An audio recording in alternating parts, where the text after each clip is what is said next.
The Moto-E World Championship gets ready for its second race of the day here at the Le Mans Bugatti circuit in France. Welcome to round 2 in the opening weekend of the season. Let's cross over and join our World Feed commentary team as we have all of the action here for race 2. A couple of weeks for the reigning champion. But hopefully we'll see the number 1 back on this grid before long. Just saw a glimpse of Andrea Mantovani promoted from 4th on the grid into 3rd. That's because Eric Granado was originally slated to be starting from 2nd, the middle of the front row. And as Kiko said, everyone will be moving up a place behind, including Gutierrez and Mantovani. Absolutely. Mantovani, one of the big winners. Matteo Ferrari, another on the 2nd row of the grid. We're going to have a look right now at Kevin Zanoni, though, of course, double a winner in this class. He goes from 4th. Jordi Torres next up. But let's talk about Matteo Ferrari very quickly, Neil, before we get into this luckless opening race. Quite frankly, he needs to make amends here. Yeah, he really does. It's a big non-score next to his name as well. Ferrari was another crasher in race 1, exiting the Shimano Buff S's. A strange crash, you have to be said, exiting turn number 10. So he will have a chance to put that right. He did crash out of the first race here in 2023 and came back and won the second. So he'll be looking to repeat that form this afternoon. This is Maria Herrera back inside the top 10 for the first time in a very long time. So the Women's World Championship leader and now also a top 10 finisher in 2025 in Moto-E. Jordi Torres, your only double champion on the grid, as we've said. He's 37. He's one of the oldest riders on the grid. But those 4 wins, those 2 titles, 16 podiums, he's well in with a shout of trying to add to those tallies today. Yeah, he's almost given me a run for his age. Almost. Almost, exactly. Emphasis on that. But Torres had 2 pretty. If he starts earlier, he'll be looking to capitalise on the first corner and the first 2 or 3 corners, which are always so dramatic here at Le Mans. And Matteo Ferrari, as we said, starting just behind in 6th. Me being only 26 years of age, I'll let you know if I ever make it to 37 or 38. We are just about to go and get underway here. Moto-E race 2. Alessandro Zacconi going from pole. Will he convert it this time?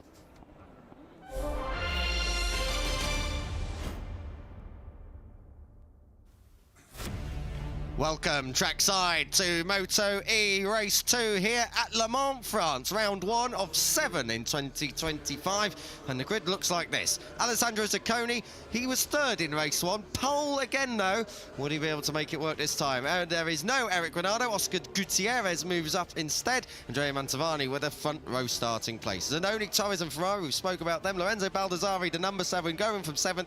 Herrera 8th. Mattia Casadei, no time second qualifying yesterday evening. He goes from 9th, virtue of Granado's absence. Spinelli, Finello, Hosiuk on the 4th row. Jacopo Hosiuk, besides Baldassari, the highest performing rookie. Luca Bernardi, Tibor Eric Varga, Tommaso Occhi and Raffaele Fusco. Fusco, of course, involved in that accident. We should have had an 18-rider field. No Hector Garza. We heard from Elliot York with him on the grid earlier on.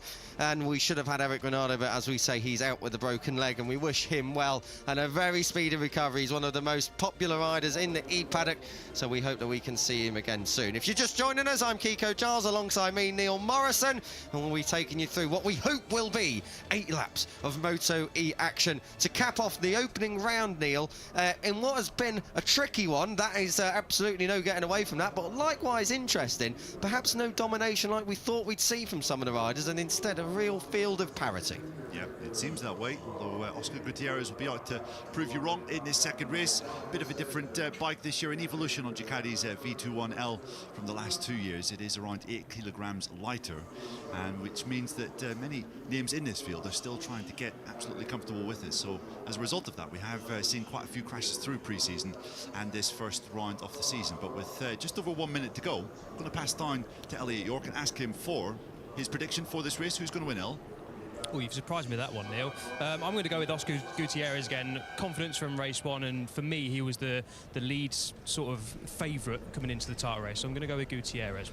Ooh, put your neck on the line, El, why don't you? I'm going to go, not that anyone cares, Mantovani for this one. I reckon he's going to get right up and amongst the pigeons at the front. Neil, it would be rude not to. Well, I'm going to go with the pole sitter, Alessandro Zacconi. I think he'll have learnt enough in that first race to put some changes into practice. And yeah, I see the Italian getting his season off to a really good start with victory in race 2. Let's see what he's able to do. Of course, we are just 20 seconds now away from the start. No warm-up lap here in Moto E. They need absolute maximum battery to see who will it be at the end of it all who takes glory. Race 2, Moto E, Le Mans, go as we fire up into life. Oscar Gutierrez, he grabbed the whole shot earlier on in both of the starts in race 1, and he has stolen the show once again up through turns 1 and 2. But it's the big anchor dropping session into turn 3, but it looks like Gutierrez has got it sorted so far. He made this line earlier, went wide, covered off turn 4. He's through and safely in the lead. Everybody as well through the Dunlop chicane without any misdemeanors, and it's Gutierrez ahead of Mantovani, and once again Zacconi, I think, dropping. He dropped all the way down to 4th this time because Kevin Zanoni has come up through into 3rd place as they come out of La Chapelle down towards turn 7. Yeah, there's a mouthful. Zanoni leading Zacconi on the track, but the pole sitter has got a second average start in succession. Another good start from Lorenzo Baldassari, who's jumped up 2 positions into 5th place. Matteo Ferrari sitting pretty in 6th, and Mattia Casadei has gained a couple of positions into 7th. That looked like Mantovani wasn't troubling the first apex at Garage Vert, but I think he kept it up all nicely. So keep an eye on Mantovani. The number 9 chases the 99. Now down here into turn 9, hold your breath, it's bumpy on the way in as Mattia Casadei tries to come through on Ferrari and does so. Let's see if they're all through safely this time. I think Casadei just sacrificed the exit of the Shimano berth, but he just about holds on indeed ahead of Ferrari. So another place picked off from Casadei on Ferrari. Ferrari going backwards. Casadei from 9th on the grid, already 6th. You can tell Ferrari's confidence, maybe not quite what it is normally, because normally he would have tried to respond into the following turn, but he just let Casadei go with it. A couple of riders getting a little bit squirrely on the exit of Recordamont. One of the slippiest corners on this venue, but it is Oscar Gutierrez whose advantage on this first lap isn't quite what it was in race 1 earlier today. It's just over 1/10 of a second. Mantovani sticking with him ably and getting very close. Hit the braking zone! Oh, that's a crash for Gutierrez! Oh, and he was hit as well. Oscar Gutierrez was collected in the middle of the chicane. He lost the front coming through. I think it was the 2nd place of Mantovani who just about squeezed on by without too many dramas, but that was a horrible accident up at the chicane. Yellow flags in sector 1. Alessandro Zacconi it was, I think, who collected Gutierrez, but that'll be under the race direction already about however this race is going to unfold. But we'll pick them up, and we'll pick that up when we have news on it. Down towards turn 8, so Kevin Zanoni finds himself in the lead of this race from Mattia Casadei and Matteo Ferrari, Neil, and I think we may well be about to have a stoppage here because we've got a rider down in the middle of the track at turn 4. Down towards turn 9, this is where the first red flag happened early on in the race today. We have Zanoni, Casadei and Ferrari. Yeah, that was a horrible incident, and we're really hoping that Oscar Gutierrez is okay, because he took the brunt of that collision with Alessandro Zacconi up at turn number 4. That is a nightmare situation. You do not want to crash there and then basically be stricken in the middle of the track, but hopefully Oscar Gutierrez is okay. That has done a complete revolution in terms of the order. You can see that Casadei up into 2nd from 9th on the grid. And look who's in 4th place. Nicolas Spinelli has come through on Andrea Mantovani, so Mantovani's avoiding action means that he has dropped back down to 5th, and Nicolas Spinelli, your double winner from Le Mans 12 months ago, is up into 4th. Now we're approaching this crash site. We've had no red flag so far, so let's hope that the incident is cleared as they come up towards this chicane. We have got it all pretty much sorted. I am absolutely amazed at that. So remarkable work once again from the Marshall trackside and indeed race direction to keep this 8-lap dash going again. Yellow flags in sector 1. That will still be because they're clearing the accident just away off the racing track. So very good stuff indeed from the Marshalls. Back with the action. Casadei in 2nd place has absolutely started to hunt down Kevin Zanoni. Now I tell you something, he would have had an absolute riot if you'd said Tell you what, Mattia Casadei, you could be on for a victory in race 2 tomorrow afternoon after yesterday's horror show in qualifying. Yeah, but he was picking his bike up out of the gravel. I'm sure the last thing he would have expected was to be sat in second place after just 2 laps of race 2 here at Le Mans, but that is the place he finds himself in, and he is like making it look as though he might have an answer for Kevin Snowni's speed currently up front. So Casadei looking fairly comfortable there in second place at the moment. And Matteo Ferrari's licking his chops as well in third place. If it all goes wrong for the 2 ahead of him, you can guarantee he'll be trying to sneak on by and pick up any pieces if there are any scraps left for him. Just outside his shot, Spinelli still 4th ahead of Mantovani, but they're only split by about 0.2 of a second. Much like this battle at the front, Casadei had a little think about it on his fellow countryman then and thought Valour was the better part of discretion there, so he's through into P2 at the moment, but not quite making an attack on Zanoni. Now, slipstream is vital here. These bikes are heavy, but it still plays an effect. That's just the science of motorcycle racing. We're coming through turn 2. Now, my money will be on Casadei, setting this up into 3. He has a look, holds fire for now. Yeah, and as you can see in the timings bars off your screen, fastest laps for the first 2 riders in this race. Casadei, though, was some 0.3 of a second faster than Kevin Snowni up ahead. With that kind of rhythm, you have to say it's only a matter of time until the number 40 manages to get by his compatriot into P number 1. And at this pace, Matteo Ferrari struggling just a little bit to keep up with the top 2. Oh, someone's down. Someone has gone down. You can hear, that's the thing with these motor e-bikes, is there's no Ferrari? engine noise. You can hear the scrapes. It is Ferrari. I think Ferrari has checked out here. You couldn't see him in the background. He's falling down the timing tower. Great spot, Neil. Matteo Ferrari has gone down as Kevin Zanoni goes wide, and Mattia Casadei moves through to lead. So the 40 hits the front as Ferrari hits the deck. Zanoni, is he going to come back at him? He's going to have a look, but he can't do it on the brakes. Casadei leads. Yeah, brilliant stuff from Casadei then, from 9th on the grid up to 1st in 4 laps, and there it is. Matteo Ferrari has had an absolutely disastrous opening to his 2025 Moto E campaign. Double DNF, double crash here in the 2 races in Le Mans.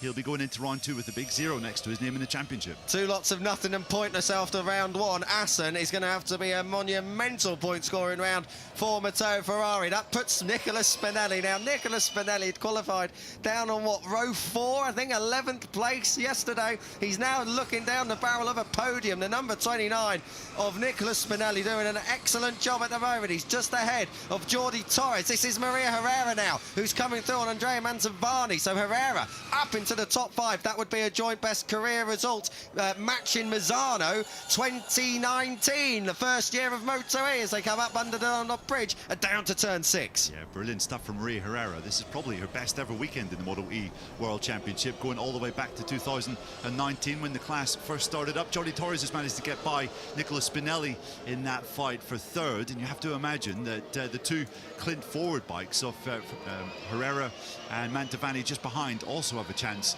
of getting past Spinelli. Spinelli has had a bit of an off weekend. It's been a tricky start to his campaign as he gets to grips with his new team. Switched from Tech 3 across to rival Cold Snipers for this 2025 campaign. Still doesn't look quite at his best.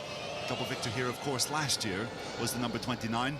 And he's a bit of a job on his hands defending this 4th place. He really does, but look at not just the 4th place, it's the 3rd place battle here, because Jordi Torres, he's under pressure from Spinelli. Spinelli, right as you say, is under pressure in 4th place, but look who's chasing him. Maria Herrera. This is fantastic from her, as through on the inside lines of Baldassari. He's going to have a look as he lets the brakes off in turn 11 and takes Andrea Mantovani out to the car park.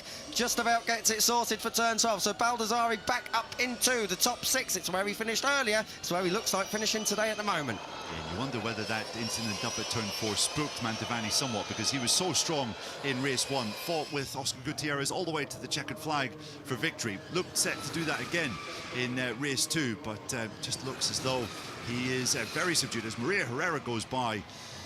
Nicolas Spinelli up into 4th place, coming into turn number 2. That is a brave move from Maria, super stuff, and she must have real designs not on a podium finish here. I'll tell you what, that's the best move I think we've seen all weekend up towards turn 2, because normally if you get it done at turn 2, you're offline for the chicane and you're nabbed back, but Maria Herrera, she is riding so well here. 3 laps to go. We're in the second half of race 2 Moto E. She is smelling a podium here. Jordi Torres, Jaws music is out, and Maria Herrera is the shark on the attack. So let's see what Herrera can do in the next 2.5 laps from home. It's not done at the front either yet, Neil, I've got to say. Casadei, he may be leading by about half a second or so, but Zanoni keeping him very honest at the moment. So it's one of those races, you need 2 screens. We need to see the battle for third and the battle for victory. Not sure which is more important though, because Maria Herrera getting a podium here, that would be some start to 25. Yeah, I'm not sure if Casadei made a bit of a mistake in the first sector of this lap, because he lost around 0.2 of a second to Kevin Zanoni just behind. His lead was 0.4 of a second crossing the line, then it was down to 2. It's now risen back up to 0.4 of a second through the third split. So I wonder if Casadei made a bit of a mistake early on and has now rallied. Yeah, I think he might have rallied, but Zanoni is a real believer here. Also is out Lorenzo Baldassari, but not this time on Nicola Spinelli. So Spinelli found himself up inside the podium, but that pace that he's just not really had all weekend, unable, unfortunately, to really take him to the rostrum. We've got a long lap penalty just come in for Raffaele Fusco, shortcut at turn 9, so he's definitely gone on and then rejoined and not dropped enough time. So, whoa, that was close. Lorenzo Baldassari had to get out of it there. He almost hit the back of Spinelli. Now, that would have been an absolutely huge accident at turn 2. They're quick through there. It's one of the fastest corners on the Moto E calendar, but good riding from Balda. He keeps it all upright and tidy, whilst Maria Herrera is pointing all the way at Jordi Torres. Torres is under attack here. Yeah, he is indeed. Maria Herrera was matching the leaders on that last lap in terms of lap time, as she closed in on Jordi Torres by 0.2 of a second on the penultimate lap, or sorry, on the 6th lap of this race. You can see that Kevin Zanoni is keeping Mattia Casadei very honest indeed. He's managed to gain another 0.1 of a second on his compatriot through the first split of this lap. They're coming through turn 8 as we just take a pause and gather our breath for what it looks like could be a bit of a blockbuster final lap. We're on lap 7 of 8, 1 to go at the end of this one, and I'm not sure it's all settled for the podium yet, because Maria Herrera is really building into this lead that Jordi Torres has. This is for the final podium position. Lorenzo Baldassari building in Nicola Spinelli, not quite able to get it done again though at turn 11 this time around. So Lorenzo Baldassari might have to be a last lap fight and shootout here if he wants the top 5. Let's see if he's able to do anything down into the last corner. No, not this time. So Mattia Casadei is coming over the line now. He has about a half a second gap back to P2, and Kevin Zanoni as we start the last lap here. Yeah, Kevin Zanoni just posted his personal best lap time off the race, but that still wasn't enough to cut the gap to Casadei up in front. Casadei was nearly 0.2 of a second faster on that penultimate circuit. You can see Baldassari look as though he is going to be getting underneath Nicola Spinelli up at turn number 3. Manages it with a beautiful controlled move. This is a very solid debut, you have to say, from Balda. And it could be a solid fight back from Spinelli, but not this time. He thinks better of it. So Balda up into the top 5. That would be a very solid debut. As you say, Neil, he is flying the number 7 flag, and indeed the Dynavolt flag as well, because Hector Garza is absent. P3 looking a little bit more settled, as every passing corner is one less opportunity for Maria Herrera to put one over Jordi Torres, and what a result it would be. It looks settled at the front. Casadei, it's not home and dry yet. One mistake and he will be paying a big price. But Kevin Zanoni, I just don't see. He is close within a second, but with the half a lap to go, I think it's just a little bit too much, Neil. Yeah, I think Zanoni has settled for second, which is probably a wise move, a chance to get some really good points on the board. He's now 0.7 of a second behind. Casadei up ahead. Herrera, I don't think is close enough to launch an attack on Jordi Torres, although she is, well, she was 0.3 of a second back. That is now gone up to 0.4 through split number 3. It's going to be, though, Mattia Casadei coming through turn 12, 13 and 14 record them on.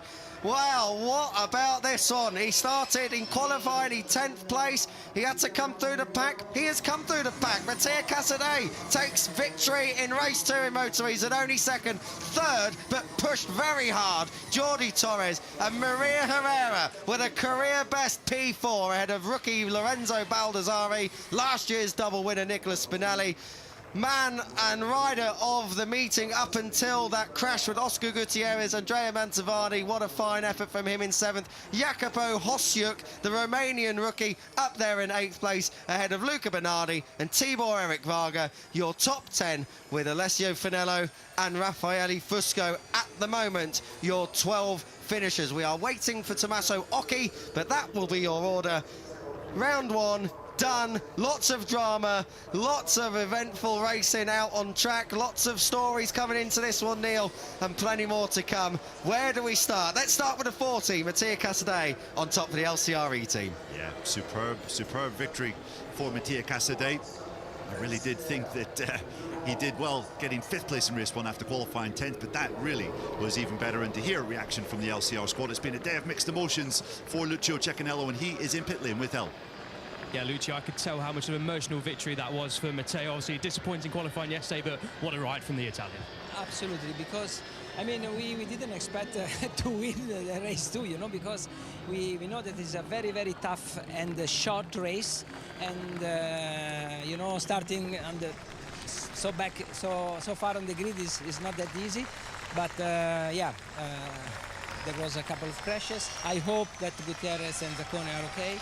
Anyway, I'm going to enjoy this winning. Go and enjoy it. Thank you so much.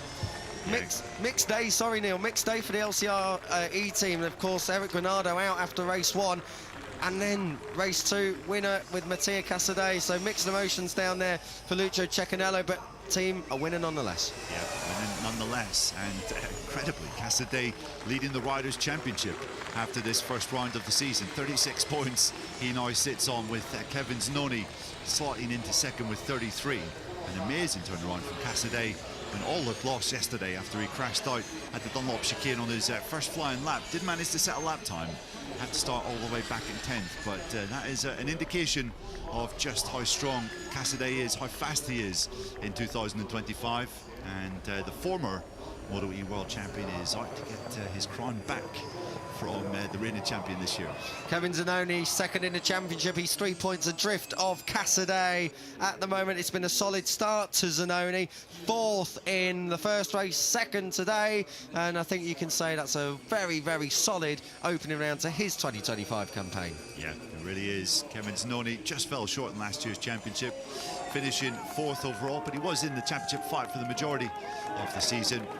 And he showed that he has the consistency, maybe not the outright speed just yet of some of the fastest names in this category, but used his head, I felt, in the closing laps of that 2nd race there, Kiko, to put some really good points on the board. And as I said, 2nd in the championship, leading round 1. You can't ask for a great deal more than that. You really can't, and at the end of the day, it's a long old championship, this one. You can't win it in the first round, but you can certainly lose it. You've got to get those points scored, and if 5th and 1st is all that Mattia Casadei can manage as well, so be it. He still leads the championship. 3rd place in the standings is Andrea Mantovani, but it's another podium for Jordi Torres. He is just carrying on as normal. Some great scenes down there. Of course, it is 2 and 3 for Jorge Martinez Aspar's team, and as you can see, the big man down there himself, as well as Nico Terol. Smiles all round down there. Yeah, Jorge Martinez Aspar, just in the middle of your screen there. Nico Terol, the team manager, in the sunglasses behind.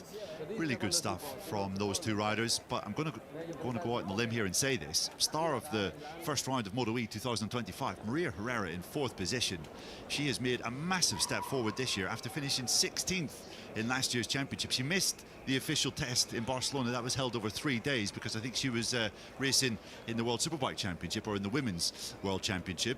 And Maria, we've never seen her this strong, or we've never seen her that close to the podium battle in any Moto E race, going all the way back to 2019. So, yeah, fantastic stuff from her, and hopefully more to come. Absolutely. Very, very successful stuff indeed for Maria Herrera. It is her best result ever in the class, and it's a long time since she had a top 10 before this round. It was at Assen in 2022. We're going there next, so this might just be a season to remember for Maria Herrera. Of course, she is your FIM Women's Circuit Racing World Championship leader as well. We're going to get ready to go down to Elliot York, who has been non-stop all day down there in pit lane, motoring his final duties. We're going to hear from him in 3, 2, 1 order, I'm sure. That means Jordi Torres. It's a 17th career podium for Jordi Torres. As you can see, Elliot York there with the headset on ready. What music is he? Okay, now it's time for handing back over to this, as Joshua is currently in the middle of the touring cars. I shall congratulate Cassidy, I believe it is, who has won this race, but also hope that Oscar Gutierrez is okay after that fall, because that was a nasty fall. But he seemed to be okay afterwards, though I can guarantee that he is likely gone to the medical centre after that crash, as well as they all should, especially in that first crash. And thank you for watching. Please go over to the main JB Motorsports channel for the rest of the streams that are on there. Thank you. Goodbye.